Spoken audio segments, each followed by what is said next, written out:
C'est vrai que cette vidéo peut vous surprendre et peut choquer dans le sens où vous vous dites pourquoi une telle vidéo, et je vais essayer de, sans vouloir essayer d'édulcorer ma présentation, mais de frapper très fort, très vite, en vous montrant les faits, et puis après vous vous ferez votre propre idée. Bien évidemment, je justifierai en tant qu'astrologue, parce que je suis astrologue professionnel depuis plus de 9 ans maintenant, et je justifierai un peu de par mon expérience et de par aussi une certaine technique astrologique d'interprétation des astres, le rapport avec cette vidéo. Ça vous permettra de comprendre pourquoi je la fais maintenant. Mais en gros, mon souci est que l'on arrive dans une société extrêmement violente, et je montrerai des cas à l'appui, mais je vais revenir sur ce qu'a écrit justement euh, Rousse Dizard, pardon, qui est un occultiste, qui a écrit un livre maintenant qui a 15 ans, hein, donc ça date pas d'hier. Alors certains d'entre vous peut-être ont entendu parler de ce livre, The Black Awakening, qui était un livre qui coûtait une vingtaine d'euros à l'époque où il est sorti, hein, un livre relié tout simple, et qui maintenant, vous voyez, a atteint une somme plus de 1000 euros. C'est devenu un classique, finalement, dans la littérature anglaise. Alors malheureusement, il n'a pas été traduit en français, donc vraiment, là encore une fois, hein, ça pourrait être un travail intéressant de monter une maison d'édition. Alors je rappelle qu'on a une maison d'édition, nous les Anneaux de Saturne, mais on réédite que des livres d'astrologie. Mais c'est vrai que j'aurais aimé, si vraiment on a été aidé, alors on est déjà beaucoup aidé, hein, aux Anneaux de Saturne. D'ailleurs, je remercie vraiment toutes celles qui nous ont aidés, et ceux aussi qui nous ont aidés financièrement, mais aussi de leur temps, de leur argent, pour rééditer des livres, pour rééditer du contenu astrologique. Et c'est vrai que dans le cas d'une autre peut-être édition, ou d'une autre, on va dire, maison d'édition, d'un autre label, donc, sortir une autre ligne éditoriale, peut-être avec des livres axés plus, voilà, spiritualité, magie noire, complot. Et c'est vrai que ce livre de Dizdar pourrait être un excellent livre à traduire et à rééditer. En tout cas en français, parce qu'à ma connaissance, il n'y a pas de version française de ce livre. Alors, pour revenir à ce livre explique en fait que nous vivons, alors selon l'auteur, dans une société qui est contrôlée par des sociétés secrètes qui ont une connaissance de l'occulte. Ces sociétés secrètes, justement, ouvrent des espèces de portails, de portes, selon, justement, à des moments spéciaux, avec des rituels spéciaux, et ils font venir dans notre dimension des énergies du bas astral, de l'enfer. Alors il y a une vision très chrétienne, hein, très bien contre le mal. Et selon toujours cet auteur, ces sociétés secrètes, finalement le monde dans lequel nous vivons, puis nous-mêmes, en étant justement pas conscients de ces faits-là, on accueillerait justement, on serait les réceptacles de forces démoniaques et donc d'entités spirituelles qu'on appelle les démons.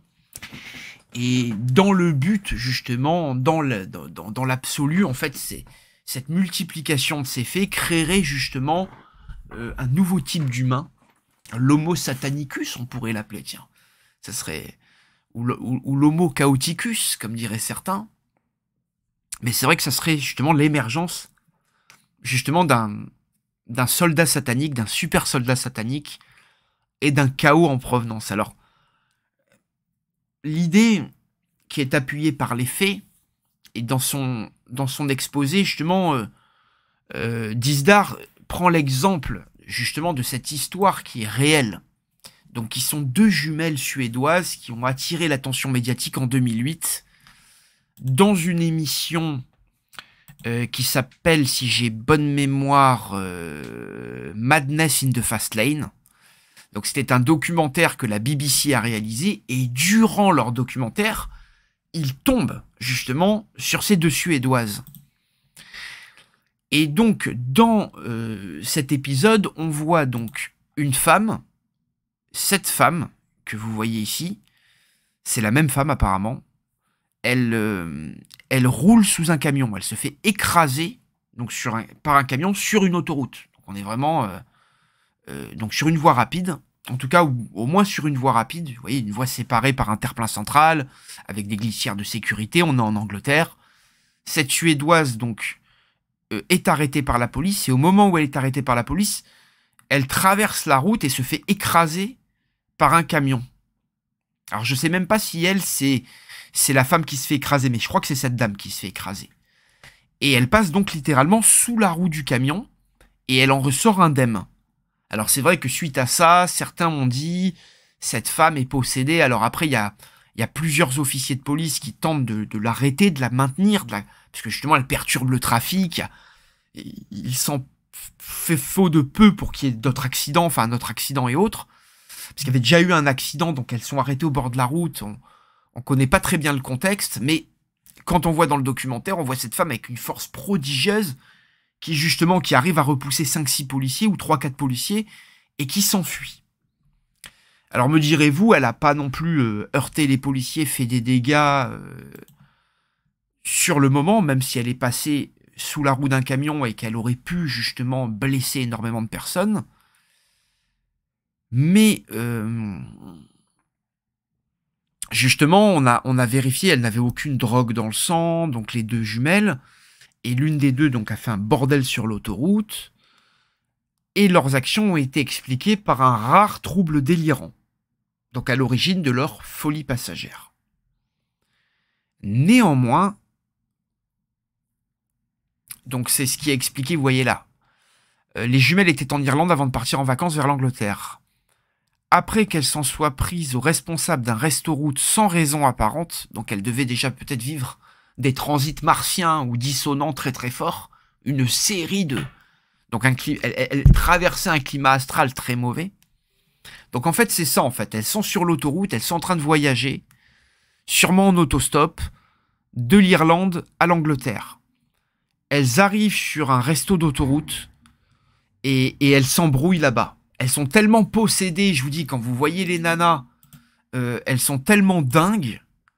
Imaginez-vous, c'est ça qui déboule dans votre resto, en hurlant, en gueulant, en bavant. Vous voyez le genre de comportement aujourd'hui sans aucune conscience. Et on va y venir après, parce qu'on est on a de plus en plus de comportements primaires, primates, basés sur la survie, basés sur l'argent. On entre dans des sociétés tellement sataniques qui sont gouvernées non plus par Dieu et la philosophie et l'esprit. Ça veut dire qu'on est dans des sociétés sans esprit. Ça veut dire que les gens me disent, même moi je le vois en séance, oh j'ai plus le temps d'avoir un enfant, j'ai plus le temps d'avoir des amis, de fréquenter tel ou tel gars. On est basé que sur la survie, l'argent comme un insecte. Vous voyez, comme un... Et je comprends qu'il y a un besoin de survivre, il y a un besoin animal de survivre dans la société où on vit, mais il faut pas en oublier notre humanité. Et justement, le but du diable, c'est de nous éloigner de la spiritualité, des hautes aspirations humaines, de Dieu, du côté justement sage de l'homme, mais justement de nous ramener vers le côté singe de l'homme. Justement, le diable, il veut nous voir forniquer, il veut nous voir voler, il veut nous voir être addicts, il veut nous voir haïr Dieu, il veut nous voir nous suicider. Comme on le sait, quand on lit la littérature en démonologie sur les démons, c'est ce qu'on a vu plus tôt, c'est ce qui est vu. Je vous renvoie au livre des spécialistes. Donc elles s'embrouillent avec un mec dans un resto, excusez-moi de la longue digression, pardon, refusant d'être fouillées. Les jumelles s'élancent à plusieurs reprises sur l'autoroute. Les véhicules roulent toujours, elles sont renversées. Ursula tombe inerte sur le sol. Sabrina se relève et refuse les soins médicaux et agresse un officier de police qui tente de l'empêcher de passer sur l'autre voie en sens inverse, à un tel point qu'elle doit être par la suite appréhendée physiquement par plusieurs personnes, jusqu'à 6. Après avoir été libérée par la police à Stoke-on-Trent, Sabrina est hébergée par un habitant local, mais elle le tuera, poignardé. Elle est arrêtée après avoir sauté d'un pont et plaidera coupable pour homicide involontaire avec responsabilité atténuée. Elle écope de 5 ans d'emprisonnement et est libérée sur parole en 2011. Donc regardez le système, elle a juste fait 2 ans ou 3 ans de prison. Et elle a été libérée au bout de 3 ans. Et elle a eu une bouffée délirante. Elle a eu un mauvais jour, la pauvre. Elle a fait chier tout le monde. Toute la planète en a parlé. On a tous été choqués. On n'en dort plus. C'est un film d'horreur en réel. C'est un film d'horreur en réel. C'est du Stranger Things en réel. Et ça passe. Ça passe. Et tous les 3 jours, il y a un mec qui tue sa mère, qui lui mange le cerveau. Ça passe. C'est normal. J'abuse un peu, excusez-moi, j'abuse un peu. Donc finalement, le point de ce... Et c'est là où je voulais voir, justement, revenir justement à ce qui s'est passé il y a quelques mois, quelques semaines en France, où il y a un homme égorgé en pleine rue par son beau-fils. Un témoin raconte la scène, il avait l'air possédé, hors de lui, et je pense qu'il savait ce qu'il voulait faire. Le témoin affirme avoir tenté de raisonner le suspect sans succès. Il lui aurait expliqué son geste par le fait que son beau-père aurait fait du mal à sa mère. Il n'a pas été menaçant avec moi, pas du tout. J'ai essayé de l'arrêter, de lui parler, parce qu'il avait quand même un couteau à la main, mais rien n'a pu l'arrêter. Les bêtes féroces ont toujours existé, des malades mentaux, des psychopathes, ok. De tout temps, il y a eu des gens qui ont massacré d'autres personnes. Mais maintenant, il y a quand même une multiplication de ces incivilités qui mènent à la mort. Il y a le phénomène aussi des mass shootings. Avant les années 50, ça n'existait pas qu'un type comme ça prenne une arme et tue 50, 60, 80 inconnus, comme ça, pour un but politique, pour un but... Ça n'existait pas. Les gens ne le faisaient pas. Il y avait des régicides, il y avait justement des attaques, il y avait des fous, mais il n'y avait pas autant d'inhumanité. Comme je le dis, on arrive dans le règne de Mammon, et de plus en plus de gens sont possédés. Et on a vu, justement, au moment de l'année 2024, il y a eu l'éclipse solaire en Bélier. Il y a eu l'éclipse, justement, dans l'axe Balance-Bélier, qui est venu déséquilibrer. Et on sait qu'il y a la réunion de Saturne et Neptune en Bélier sur l'été 2025 et sur février 2026. Et je pense qu'on est dans le réveil noir, parce que le Bélier, vous voyez, c'est le signe du bouc fertile, mais d'Amon, du dieu créateur, de Zeus Amon, le dieu de lumière. C'est le leader du zodiaque, c'est le dieu de la fertilité, c'est le dieu de la lumière, de la création.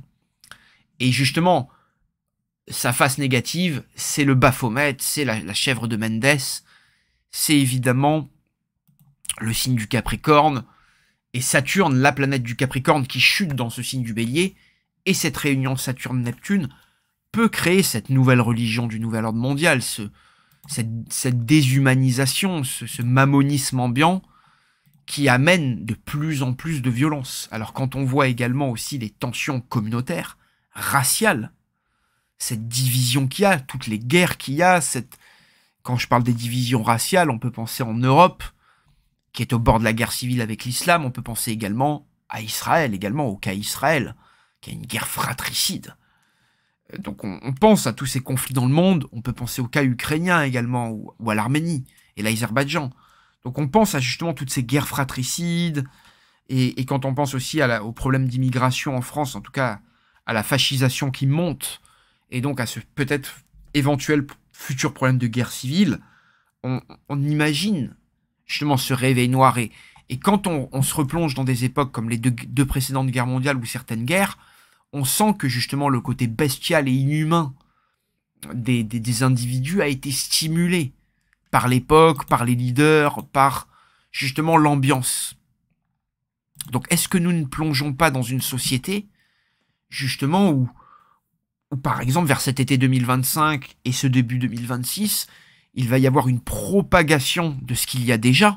Quand on voit ce qui se passe par exemple depuis quelques années en Nouvelle-Calédonie, à Haïti, en Martinique, toutes ces chaos sociaux, ces guerres civiles, quand un président nous dit « la bête de l'événement est là et elle arrive ».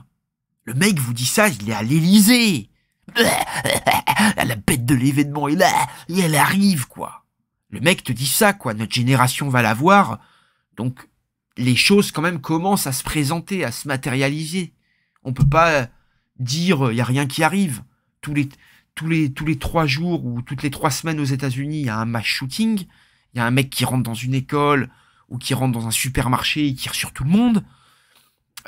Vous avez des meurtres, des sauvageries, des brutalités comme dignes du Moyen-Âge ou des âges sombres qu'on retrouve après la chute de l'Empire romain.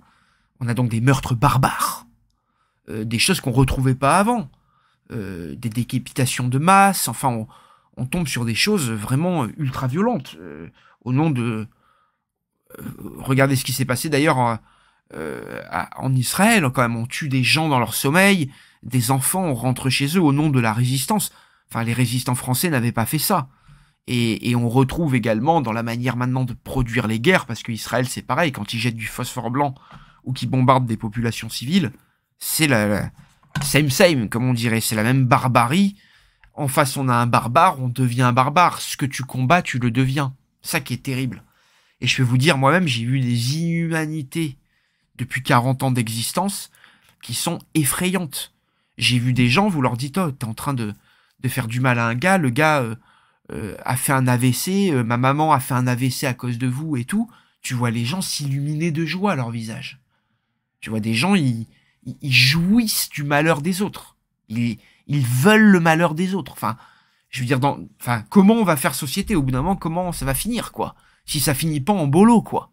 Tu vas voir un gars, tu lui dis, je vous le dis, histoire vraie.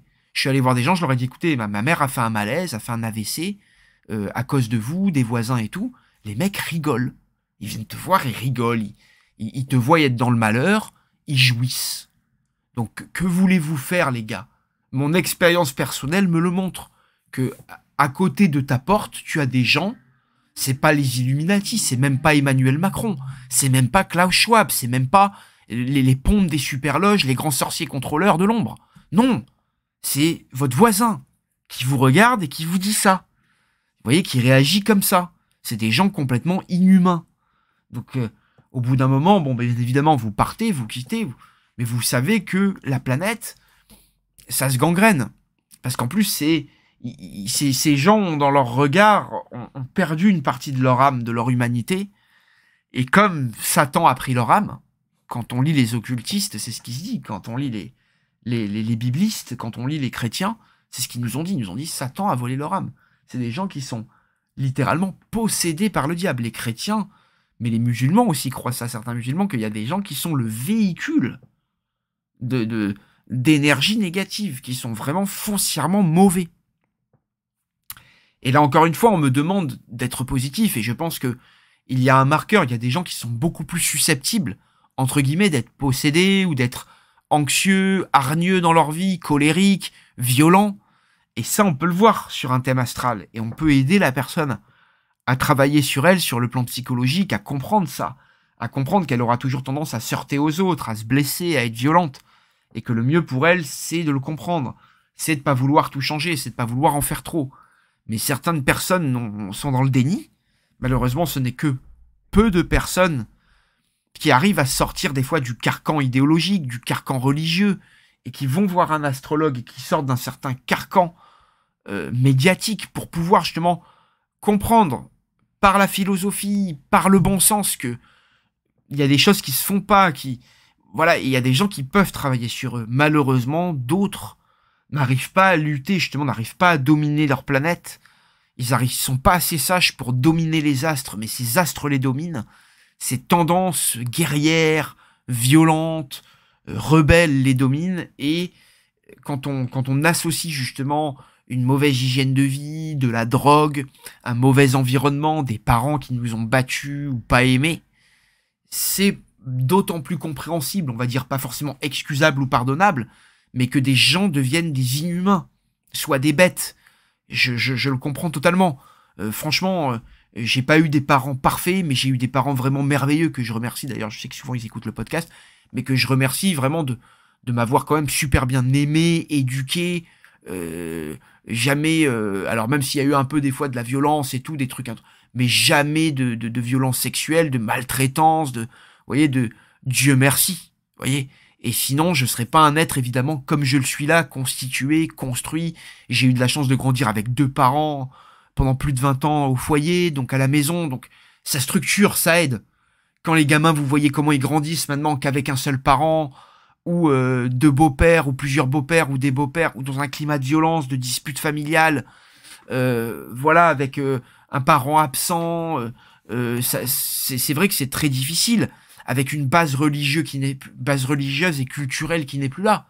Parce qu'il y a quand même une base religieuse culturelle importante quand on est européen. La marque de la bête, la croix, les symboles chrétiens, les symboles d'inversion du satanisme. C'est important de connaître ces codes. Le 666, la griffe du diable, C'est des choses qui sont sur les logos. Vous voyez, je veux dire, vous pouvez davantage lire le monde, avoir une lecture du monde quand vous connaissez justement certains codes, quand vous voyez que le 666, il est sur toutes les monnaies principales du monde, que vous avez le 666 sur tous les sceaux des billets du monde, les plus importants en tout cas, comme l'euro, comme le dollar. Vous avez 666 sur tous les logos, sur tous les lingots, pardon, sur beaucoup de logos de marques mondiales. Vous retrouvez également plein de symboles comme ça, à tendance anti-chrétienne, ou dans les noms des superloges. C'est vraiment des noms de démons, ou des noms maçonniques, ou des noms de dieux païens. Donc on est vraiment clairement dans l'anti-chrétien. Voilà, quand vous voyez des types qui vous disent il avait l'air possédé, c'est une société qui n'est plus en possession de ses moyens. Et c'est exactement ce à quoi vous faites face. Ne vous détrompez pas. Vous êtes dans une société qui a perdu ses moyens, où les gens que vous voyez ne sont plus en possession de leurs moyens. Ils ne sont plus au contrôle de leur action, de leur vie. Ils sont drivés par un subconscient, par des émotions. Ils sont drivés, ils sont stimulés par des besoins de se reproduire, par le reptilien, par le cerveau reptilien. Et ça fait des êtres qui sont beaucoup moins éveillés, qui sont beaucoup moins philosophes, qui sont beaucoup moins empathes, et donc beaucoup plus enclins à la psychopathie, à la violence, à justement à la primauté, à la primalité, à ce côté primate que les humains ont, parce que nous sommes justement des bipèdes, justement des animaux bipèdes, et nous sommes des animaux biologiques avant d'être des animaux qui possédons de l'esprit. Donc c'est vrai que si nous vivons dans une société qui stimule constamment le bas astral, les bas instincts, le reptilien, en nous, ça va mal finir. Voilà, ça va mal finir si d'autant plus on s'éloigne du Christ, quand on voit la multiplication des pratiques occultes aussi, donc tous les gens qui allument des bougies, qui pratiquent des choses douteuses en termes de rituels, qui ritualisent et qui amènent de l'obsession dans cette ritualité, tout le temps tirer les cartes, tout le temps faire son thème astral, tout le temps, vous voyez, ça c'est pas bon. C'est au bout d'un moment, il faut savoir se dissocier un peu, être moins paumé dans la vie et naviguer seul. Justement, les astres sont là pour nous aider, pour nous valider, pour nous confirmer quelque chose, pour nous empêcher justement de prendre une mauvaise décision à la va-vite, pour accepter ou mieux comprendre quand on a des injustices du sort.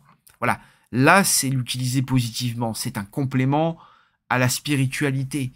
Mais s'il y a une outrance de ça, avec de l'utilisation de drogue qui détruit le cerveau humain, le tissu des neurones, vous avez des mecs qui sont possédés. Vous retrouvez des mecs qui sortent des couteaux, des katanas, Enfin, que font ces gars, quoi? C'est quoi leur projet de vie, quoi? Enfin, je veux dire, encore à la limite, il y en a, ils essayent de battre des records de mass shooting, mais il y en a, tu les vois, ils sont là, ils pètent un câble, ils sortent un couteau, c'est juste des animaux à qui on donne des outils, quoi. Franchement, c'est juste au-dessus de l'animal. On n'est pas bien haut. Donc, on voit une violence, un besoin de destruction qui est quand même exacerbé dans nos sociétés. Donc évidemment, on pourrait, en tant qu'astrologue, savoir si une personne par rapport à une autre, on verrait que justement, chaque enfant n'est pas une plage vierge, une plage déserte, mais que chacun a sa personnalité et plus ou moins des tendances. Donc déjà, à la naissance, on pourrait faire un tri, et en amont, travailler sur ça. On pourrait, deuxièmement, le prévoir par l'astrologie et savoir quand est-ce qu'une personne vit une mauvaise passe, des mauvais transits. Donc là, justement, on pourrait empêcher cette personne d'avoir des armes, d'avoir contact à des armes, d'avoir accès à des armes, d'avoir trop de liberté. On pourrait justement, accompagner, assister cette personne pour qu'elle soit plus suivie et donc moins enclin à faire de la violence et à faire du chaos autour d'elle. Et évidemment, on pourrait, dans un troisième temps, même savoir quel type de personnes peuvent lui déplaire. En faisant les synastries, on peut voir avec qui on n'est pas sur la même longueur d'onde, finalement. Donc on pourrait lui trouver le meilleur médecin, le meilleur psychologue, vous voyez, les meilleures substances peut-être médicales pour la soigner, parce que si, effectivement, c'est des gens qui sont malades, qui sont dépendants, qui ont des problèmes, des troubles trop profonds, il faut amener de la chimie. Au bout d'un moment, cette médecine-là, elle peut être utile.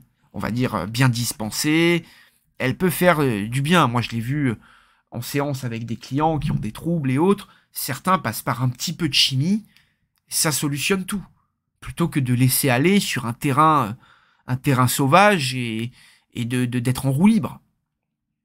Au bout d'un moment, un petit contrôle vaut mieux que pas de contrôle, surtout si c'est une personne qui est capable de faire du mal aux autres ou qui est susceptible de se retrouver dans des situations comme les sœurs Ferguson, comment elle s'appelait, Erickson. Ah bah ouais, ça aura pas fait de la bonne marque au téléphone après ça. Ouais, c'est clair. Donc moi, écoutez, j'essaie de finir sur une pointe d'humour. Mais vous voyez, c'est des enfants qui ont grandi dans des conditions insalubres, dont tout se confirme. Et apparemment, en Suède, en Norvège, j'avais vu que c'est ces endroits du Nord où il y a très peu de lumière. Et il y a des villages où il y a carrément que quelques personnes vivent. Et il y a une famille de métalleux de Norvège ou de Suède. J'avais vu un documentaire qui vivent. Genre, le village, c'est leur nom de famille. Et ils sont 4 ou 5 à vivre dans un endroit qui est perdu, dans le froid absolu, le manque de lumière absolu. Et ils sont full satanistes. Et ils prient dans des dieux noirs, des dieux sombres, les dieux du Nord, les dieux nordiques avec une approche assez satanique et tout. Donc j'avais vu plein de reportages comme ça et plein de types qui ont été dans le métal, que j'ai connus, avec qui j'ai fait des podcasts, comme par exemple La Voix du Phénix, vous confirmeront ça, que plein de métalleux, plein de gens dans la musique métal, rock, mais pas que, maintenant dans le rap aussi. On voit de plus en plus de messages satanistes qui sont véhiculés dans la musique. Donc d'ailleurs, on voit Aristote nous disait qui écoute le mauvais genre de musique deviendra le mauvais genre de personne. On a vu Ice Cube qui nous disait, le rappeur Ice Cube qui nous disait que la plupart des producteurs de rap américains sont ceux qui sont dans l'industrie carcérale. Donc ceux qui possèdent les prisons possèdent aussi les labels de musique pour inciter les jeunes à aller en prison par des musiques violentes, par la promotion des racailles, des déchets de la société, des drogués et autres. Au-delà de la violence dans la musique, et que ce soit dans le rock ou le rap, on a le cinéma qui en rajoute une couche avec toujours plus en plus de violence, d'engagement, de contenu pornographique, sans parler du porno. On a toutes ces énergies qui envahissent quelque part le monde, toutes ces personnes qui font des pratiques malsaines et tout. Donc vraiment, je prie Dieu, quelque part, pour vraiment ces âmes perdues, qu'elles trouvent l'éveil, qu'elles trouvent une seconde naissance comme je l'ai trouvé, comme beaucoup d'entre vous l'ont trouvé. Je prie pour vous, justement, que si réveil noir il y a entre 2025-26 et entre ces années 2030 et quelques, entre ces difficiles tensions de Saturne-Neptune et Saturne-Pluton qui arrivent, si réveil noir il y a, si nous basculons dans une démence mondiale et une perte de l'esprit, je vous souhaite bonne chance. Maintenant, je ne le pense pas. Je pense toutefois quand même que cette période, ces 20 années qui s'étalent devant nous, sont encourageantes, qu'on va peut-être passer par des courtes périodes délicates, mais qu'au final, c'est le triomphe de l'esprit. Je crois, malgré tout, au triomphe de l'âme, de l'esprit, de Dieu, du Christ donc, et de l'esprit, du Saint-Esprit qui nous fait réaliser ce qu'est la vie, qui nous fait avoir de la compassion les autres, qui nous fait justement, qui a toujours tendance à vouloir nous élever. Je pense que notre esprit, notre âme, ce qui est à l'intérieur de nous, cette force divine qui est à l'intérieur de nous, c'est un peu comme un ballon qu'on fout au fond de l'eau, quoi. Quoi qu'il arrive, il remonte toujours. Et on est un peu comme ça, vous voyez, l'esprit, pour moi, la vie, c'est ça. C'est un peu ce ballon, vous voyez, c'est l'énergie de la vie, c'est ce ballon plein d'air que vous foutez au fond de l'eau, et vous avez beau le plaquer de toutes vos forces au fond de l'océan, dès que vous le lâchez, paf, il remonte d'un coup. Et c'est ça qui est beau. Et ouais, c'est cette ascension que les gens ont besoin de faire. Et j'ose espérer, avec Pluton en Verseau, qu'on va être capable, justement, qu'on va, en passant par le pire, de faire une vraie ascension, parce que vraiment, on évolue mondialement, au niveau des technologies, il y a quand même une avancée qui peut se faire, et on peut être drivé quand même vers de nouveaux sommets. J'y crois sincèrement, je le souhaite, mais je vois également, et là c'est du très concret, parce que c'est vrai que je pars dans mes croyances, j'avoue que j'ai un petit peu un côté utopiste, on peut ranger pour les violons momentanément, Mais malgré ce côté utopiste, il n'en reste pas moins des faits.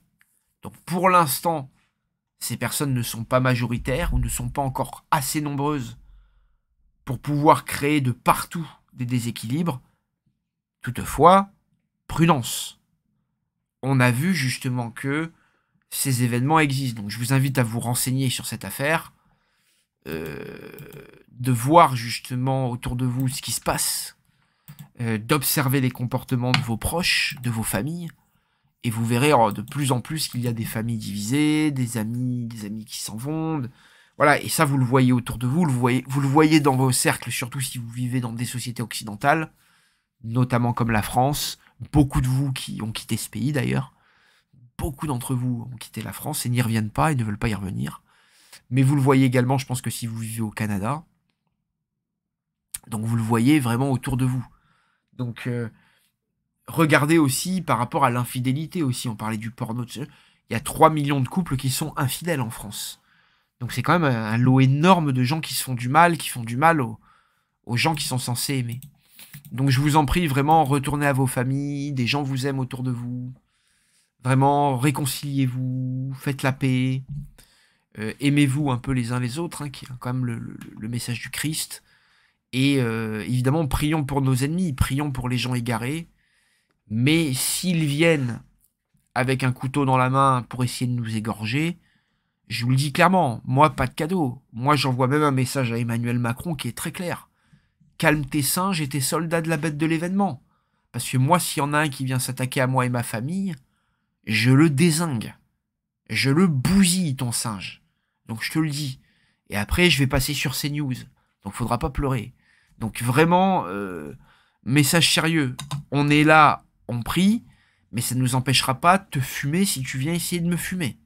C'est clair, le message est dit. Voilà, on sera sans pitié avec les soldats de Satan. C'est certain.